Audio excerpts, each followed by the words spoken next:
देश भर से आए हुए बहनों और भाइयों, माननीय रक्षा मंत्री जी ने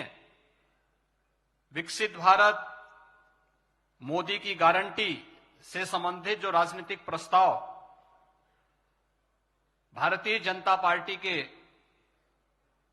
इस राष्ट्रीय महाधिवेशन में प्रस्तुत किया है,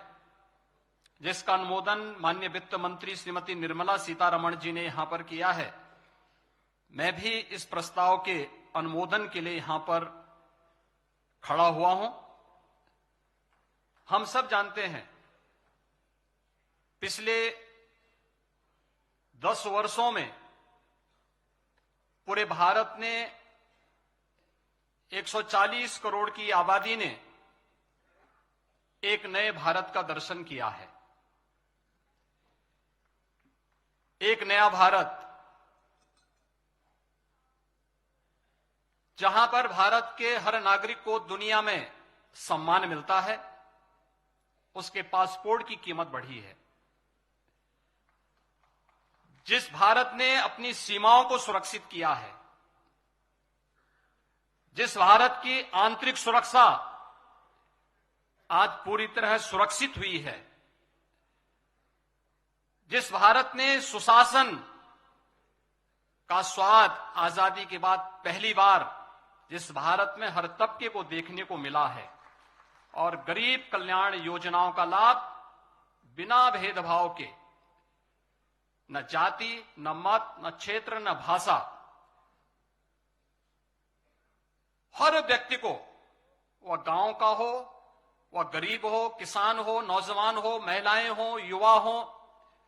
समाज के हर तबके को जिस रूप में पिछले 10 वर्षों में इन योजनाओं का लाभ मिला, वह अभूतपूर्व है, अभिनंदनीय है। और भारतीय जनता पार्टी के इस राष्ट्रीय महाधिवेशन के अवसर पर एक भारत श्रेष्ठ भारत का दर्शन कराने वाले आदरणीय प्रधानमंत्री जी का हम सब हृदय से अभिनंदन करते हैं, स्वागत करते हैं।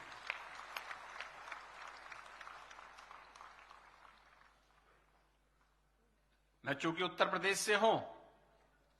तो मैं वहीं से शुरुआत कर लेता हूं।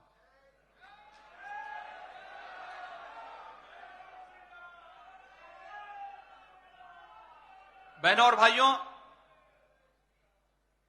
आदरणीय प्रधानमंत्री जी उत्तर प्रदेश से देश को नेतृत्व देते हैं और काशी विश्वनाथ धाम से जो यात्रा प्रारंभ हुई,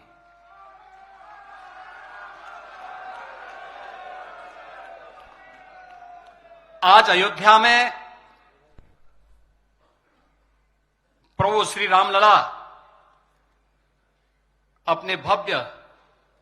और दिव्य मंदिर में 5 सदी के बाद पुनः विराजमान हो चुके हैं। हर राम भक्त, हर सनातन धर्मावलंबी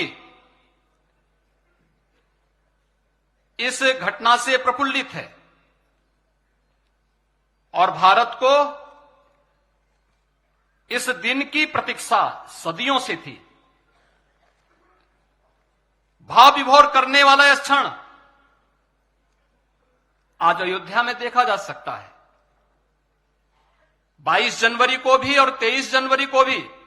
हम लोगों ने देखा था, पूरे देश भर से आए हुए श्रद्धालु जो जहां से भी आया, क्या भावनाएं थी और किस रूप में उमड़ती हुई दिखाई दे रही हैं। दर्जनों पीढ़ियां चली गईं, एक ही कामना के साथ, एक ही तमन्ना थी कि अयोध्या में प्रभु फिर से अपने मंदिर में विराजमान हो जाए, उसका भव्य मंदिर बन जाए। किंतु प्रतीक्षा और संघर्ष से निरंतर जारी रहा। श्री राम जन्मभूमि संभवतः विश्व में ऐसा एक अनोखा प्रकरण रहा है जहां बहुसंख्यक समाज को अपने ही आराध्य के लिए उनकी जन्मस्थली पर मंदिर निर्माण के लिए सदियों तक प्रतीक्षा करनी पड़ी, संघर्ष करना पड़ा, हर स्तर पर इस लड़ाई को लड़ने के लिए तैयार होना पड़ा। संतों के स्तर पर बैरागियों ने, पुजारियों ने, नागाओं ने, निहंगों ने, बुद्धिजीवियों ने, राजनेताओं ने, वनवासियों ने और समाज के हर तबके ने जाति पाति, विचार दर्शन, पूजा पद्धति से ऊपर उठ करके राम काज के लिए अपने आप को उत्सर्ग किया और अंततः वह शुभ अवसर आ ही गया जब कोटि कोटि सनातनी आस्थावानों के त्याग और तप को पूर्णता प्राप्त हुई। आज हर श्रद्धालु की आत्मा प्रफुल्लित है और इस बात से भी पूर्वजों की साधना को सिद्धि में बदलने के लिए और मंदिर बनाने का जो संकल्प था और जहां संकल्प था मंदिर वहीं पे बना है, इसके लिए भी भारतीय जनता पार्टी का यह राष्ट्रीय महाधिवेशन अपने यशस्वी प्रधानमंत्री जी का हृदय से अभिनंदन करता है, उनका स्वागत करता है और आभार व्यक्त करता है। पिछले 10 वर्ष के अंदर पूरे देश के अंदर विकास की जो गति बढ़ी है, अगर उसकी स्पीड आप देखेंगे तो हम सबको बहुत एक नए आत्मविश्वास के साथ भरता है। हम सब जानते हैं यहां पे स्टार्टअप की बात पहले से आई थी। आज पूरे देश के अंदर हम सब देखते हैं कि जो देश के अंदर पहले जिनकी संख्या बामुश्किल सैकड़ों में थी, आज 1,20,000 से अधिक स्टार्टअप भारत के अंदर है। यही नहीं, भारत के अंदर माननीय वित्त मंत्री जी ने बताया कि जो भारत 2014 में दुनिया की 10वीं बड़ी अर्थव्यवस्था माना जाता था और ये माना जाता था कि भारत का कोई स्थान नहीं, आज दुनिया की 5वीं बड़ी अर्थव्यवस्था के रूप में तो भारत है ही, प्रति व्यक्ति आय को भी भारत दुगना करने में सफल हुआ है। रेलवे के इंफ्रास्ट्रक्चर को लेकर के जो कार्य हुआ, रेलवे लाइन देश के अंदर इस दौरान जिस रूप में बढ़ाने का कार्य हुआ, वह 22,000 किलोमीटर जो थी वह 10 वर्ष में बढ़कर के 55,198 किलोमीटर की हुई और वंदे भारत और अमृत भारत जैसी ट्रेनें आज भारत को वर्ल्ड क्लास पब्लिक ट्रांसपोर्ट की एक बेहतरीन सुविधा के रूप में हम सबको मिली है। आज भारत के अंदर सड़कों के निर्माण के रूप में अगर आप देखेंगे, हाईवे आज जिस गति से बढ़ रहे हैं, जो पहले 60 से 65 किलोमीटर प्रतिदिन की भी जिनकी रफ्तार नहीं थी, आज 130 किलोमीटर पर डे के हिसाब से भारतीय जनता पार्टी की प्रधानमंत्री मोदी जी के नेतृत्व की सरकार ने पिछले 10 वर्ष में इस स्पीड को आगे बढ़ाने का कार्य किया। और देश के अंदर न केवल इंफ्रास्ट्रक्चर के लिए 7 एम्स से बढ़कर के 22 एम्स होना, आईएम 13 से बढ़कर के 20 होना, आईआईटीज की संख्या 16 से बढ़कर के 23 होना और मेडिकल कॉलेजेस की संख्या 387 से बढ़कर के 660 होना, यह नए भारत की तस्वीर कह रहा है जो केवल बोलता नहीं है बल्कि करके दिखाता है। और यह संभव हुआ है प्रधानमंत्री मोदी जी के विजनरी और यशस्वी नेतृत्व में। अगर हम किसान देश के अंदर गरीब कल्याण की बात देखें, पिछले 10 वर्ष के अंदर 12 करोड़ किसानों को प्रधानमंत्री किसान सम्मान निधि के माध्यम से उन लोगों को लाभान्वित करने का कार्य किया गया। प्रधानमंत्री आवास योजना के माध्यम से 4 करोड़ गरीबों को बिना भेदभाव के आवास की सुविधा प्राप्त हुई। प्रधानमंत्री उज्ज्वला योजना में 10 करोड़ से अधिक गरीबों को निःशुल्क रसोई गैस के कनेक्शन उपलब्ध होते हैं। उज्ज्वला योजना में, स्वच्छ भारत मिशन में 12 करोड़ गरीबों के घर में शौचालय बनकर के उन्हें स्वस्थ होने की गारंटी भी दी जाती है और नारी गरिमा की रक्षा भी इसके माध्यम से की जाती है। जनधन अकाउंट में 52 करोड़ से अधिक गरीबों के अकाउंट खुलते हैं। सौभाग्य योजना में 3 करोड़ से अधिक गरीबों के घर में यह सुविधा उन्हें उपलब्ध करवाने का कार्य किया जाता है।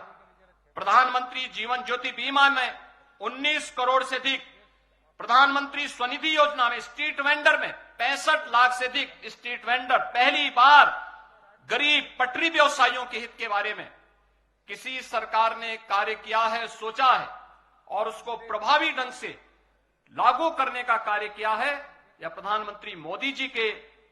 यशस्वी नेतृत्व में यह संभव हो पाया है कि आज 65 लाख से अधिक स्ट्रीट वेंडर इस योजना का लाभ ले पा रहा है। अटल पेंशन योजना में 6 करोड़, मातृ वंदना योजना में लगभग 4 करोड़ और पीएम स्वामित्व योजना में देश के अंदर लगभग 1.5 करोड़ गरीबों को जहां पे उसका आवास है वहीं पर उसे मालिकाना अधिकार भूमि का प्राप्त देने की गारंटी, यही मोदी की गारंटी है। और इस अवसर पर हम कह सकते हैं कि 10 वर्ष अंत्योदय से एक विकसित अर्थव्यवस्था तक, इंफ्रास्ट्रक्चर से ईज ऑफ लिविंग तक, ईज ऑफ डूइंग बिजनेस से निवेश के ड्रीम डेस्टिनेशन तक, कृषि और किसान कल्याण से लेकर के गरीब कल्याण तक, आस्था से आजीविका तक, शिक्षा एवं स्वास्थ्य से स्वावलंबन तक और अपनी विरासत की प्रतीक भारतीय संस्कृति को देश की समृद्धि के उच्च सोपान तक पहुंचाने के विकसित भारत की इस परिकल्पना को साकार करना, यह मोदी गारंटी से ही संभव हो पाएगा और मोदी गारंटी ही विकसित भारत की गारंटी बन सकती है। इस विश्वास के साथ 2024 में जब हम सब 2024 के चुनाव के पूर्व हम जा रहे हैं तो एक बार फिर से मोदी सरकार के संकल्प के साथ जब भारतीय जनता पार्टी का राष्ट्रीय महाधिवेशन यहां पर एकत्र हुआ है, इस अवसर पर हम विश्वास के साथ कह सकते हैं कि 2024 में एक बार फिर से आदरणीय प्रधानमंत्री मोदी जी के नेतृत्व में तीसरी बार भारतीय जनता पार्टी और एनडीए मिलकर के 400 पार का लक्ष्य अवश्य प्राप्त करेगी। इस विश्वास के साथ मैं माननीय रक्षा मंत्री जी के द्वारा प्रस्तुत इस राजनीतिक प्रस्ताव का अनुमोदन करता हूं। धन्यवाद। जय हिंद। धन्यवाद योगी जी, आपने इस प्रस्ताव का अनुमोदन किया। अब मैं इसी प्रस्ताव के अनुमोदन के लिए हमारे वरिष्ठ नेता तमिलनाडु से, भारत सरकार में राज्य मंत्री आईएनबी के और फिशरीज के और तमिलनाडु के पूर्व प्रदेश अध्यक्ष हमारे वरिष्ठ नेता श्री एल मुरुगन से मैं निवेदन करता हूं कि वो आए और हम सबको इस प्रस्ताव पर अपने विचार भी रखें और इसका अनुमोदन करें। श्री एल मुरुगन जी। जी न्यूज़।